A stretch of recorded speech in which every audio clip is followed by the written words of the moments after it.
Dans 15 ou 20 ans, l'homme noir aura le dessus sur l'homme blanc. C'est une phrase qui glace le sang, honnêtement. Complètement. Et ce n'est pas la réplique d'un roman dystopique ou le murmure d'un complotiste anonyme sur Internet. C'est une citation qui a été amplifiée par un politicien britannique de premier plan. Et prononcée au grand jour, hein, lors d'un discours très officiel en 1968. Exactement. Et dès l'instant où cette phrase a résonné dans cette salle à Birmingham, elle a instantanément fracturé l'opinion publique d'une nation entière. C'est fou quand on y pense. Habituellement, quand on parle d'un diagnostic médical, on s'attend à une précision clinique. On se casse le bras, la radiographie montre une ligne blanche bien nette, et le médecin pointe du doigt en disant simplement « la fracture est là Oui, voilà, c'est factuel. Il n'y a pas de débat sur une fracture. ». Voilà. Mais dès que l'on se penche sur le diagnostic politique, et plus particulièrement sur la prédiction des crises sociétales à venir, cette machine à rayons X ne fonctionne plus du tout. Les images deviennent complètement floues. Ce qu'un camp perçoit comme une maladie mortelle imminente, l'autre le voit comme une évolution naturelle, ou même une guérison, quoi. C'est ça. On navigue dans des eaux où, disons-le, la peur remplace souvent la certitude scientifique. Et c'est précisément le cœur de notre plongée d'aujourd'hui. Oui. La mission de notre analyse détaillée, c'est de décortiquer un document historique majeur. Un vrai cas d'école. On va voir comment un discours politique peut utiliser la terreur d'un avenir hypothétique pour exiger des actions immédiates. Des actions très radicales, d'ailleurs. Absolument. Nous allons donc examiner à la loupe ce discours prononcé par Enoch Powell. C'était le 20 avril 1968, tristement célèbre sous le nom de discours des fleuves de sang, ou Rivers of Blood. Mais attends, avant même d'entrer dans le vif du sujet, il est absolument impératif de définir les règles de notre exercice d'aujourd'hui. C'est clair. Il faut mettre les choses au point. Ce texte est un baril de poudre. Il contient des éléments politiquement extrêmement chargés, des visions profondément clivantes sur l'immigration, la race et l'identité nationale. Et le but pour nous, et pour ceux qui nous écoutent, ce n'est en aucun cas de prendre parti. Jamais. On n'est pas ici pour valider, excuser ou condamner les opinions présentées par Enoch Powell. Notre rôle est strictement d'agir comme des guides impartiaux. On est comme des mécaniciens, au fond. On va démonter le moteur de ce texte. J'aime bien cette image. On va rapporter et analyser la mécanique, l'argumentation et la structure rhétorique telles qu'elles sont formulées dans le document source. Rien de plus. Voilà. Comment elle construit son urgence, quel levier psychologique il actionne. Bref, on reste purement analytique. Bon, alors décortiquons tout ça. Par où il commence? Eh bien, pour comprendre cette urgence, il faut d'abord regarder comment l'auteur définit son propre rôle en tant que politicien. Et c'est intéressant parce que il ne commence pas par attaquer l'immigration frontalement. Non, pas du tout. Il commence par une réflexion presque philosophique sur le devoir politique. Il affirme que la fonction suprême de l'homme d'État est de prévenir les maux évitables. C'est là qu'il reprend ta posture du médecin. Mais un médecin qui prétend diagnostiquer une maladie fatale des années avant les premiers symptômes. C'est ça. Et il prévient que le patient, donc la population britannique, le détestera pour ce diagnostic. Parce que les gens préfèrent ignorer les problèmes en espérant qu'ils n'arriveront pas. Ouais, la politique de l'autruche, quoi. Exactement. Mais il estime qu'il est de son devoir absolu de forcer ce diagnostic. Et en faisant ça, il se crée une armure rhétorique redoutable.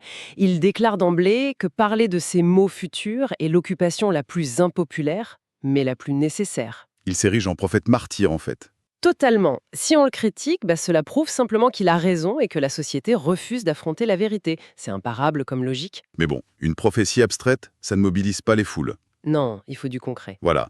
Pour ancrer cette terreur dans le réel, il déploie une anecdote d'une précision chirurgicale. L'anecdote de l'homme ordinaire. Ah oui, ce fameux passage. Il raconte une conversation qu'il aurait eue 1 ou 2 semaines auparavant avec l'un de ses électeurs. Le portrait est minutieux. C'est un travailleur d'âge moyen, tout à fait ordinaire, employé dans une industrie nationalisée. Donc il cible directement la classe ouvrière britannique traditionnelle, le cœur battant du pays. Oui, on s'identifiait tout de suite.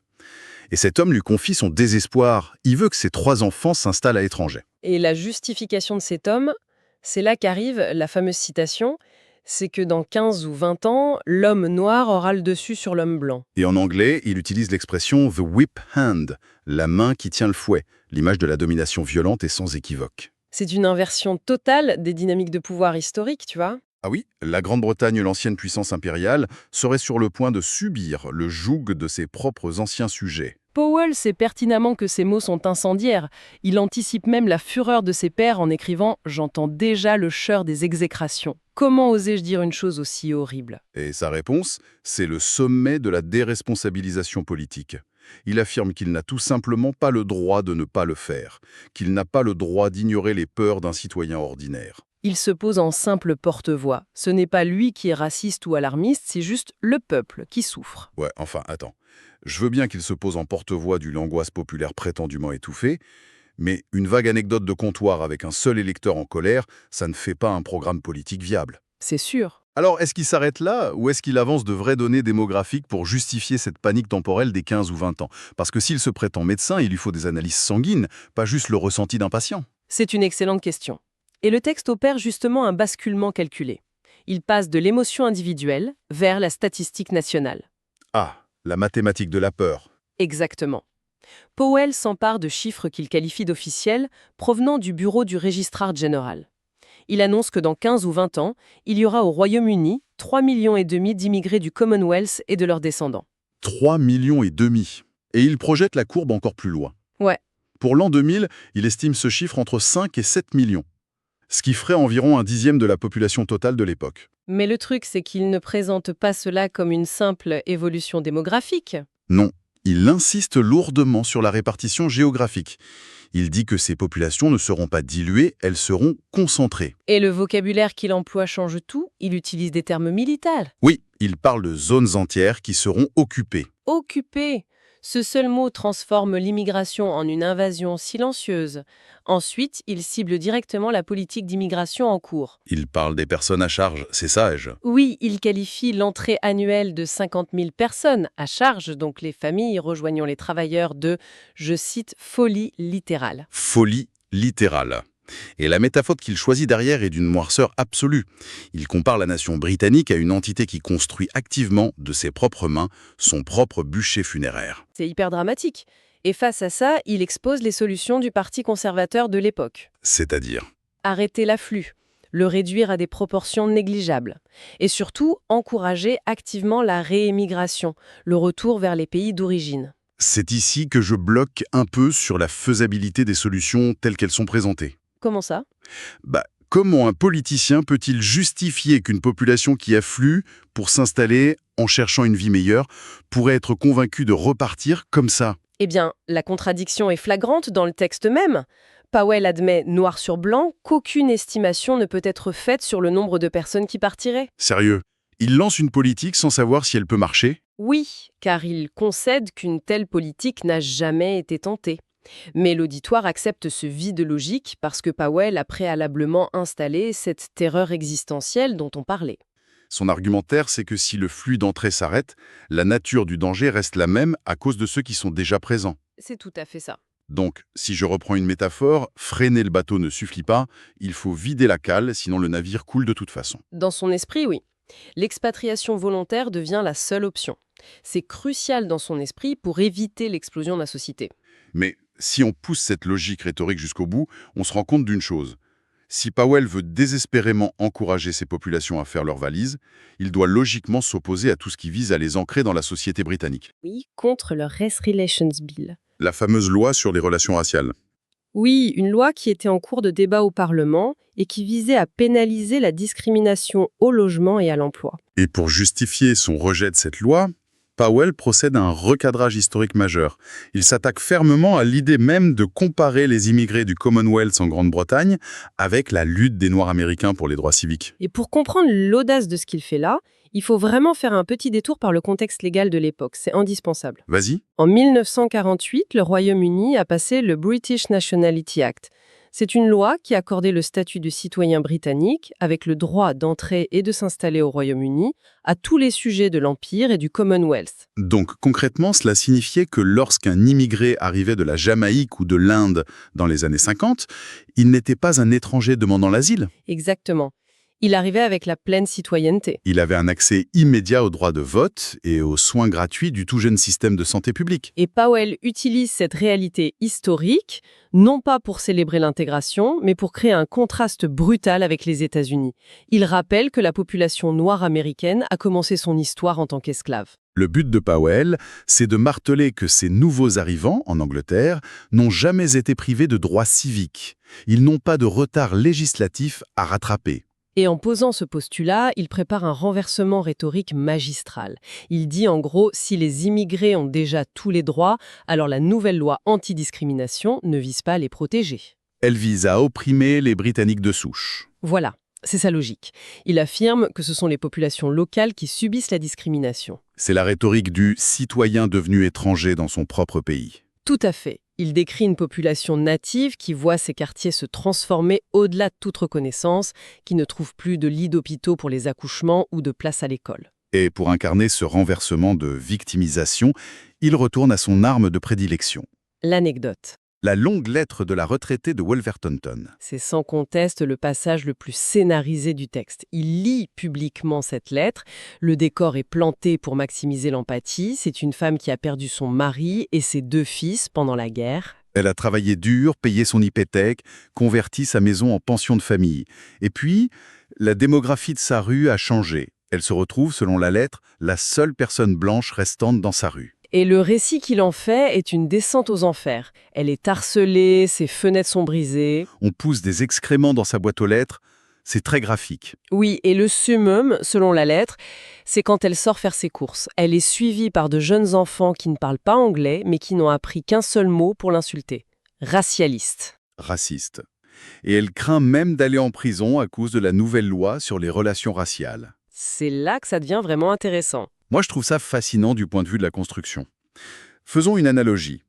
Imaginez une bascule sur un terrain de jeu. Ok.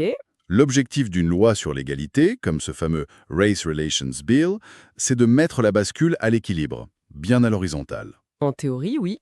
Mais Powell affirme que la loi ne met pas la bascule à l'équilibre, il soutient qu'elle crée un privilège à sens unique qui pénalise la population native. En déplaçant le statut de victime sur les épaules de cette vieille femme, Powell attaque frontalement les élites. Ah oui, les archevêques et les éditorialistes. Il dénonce une élite totalement déconnectée de la réalité vécue par cette femme de Wolverhampton.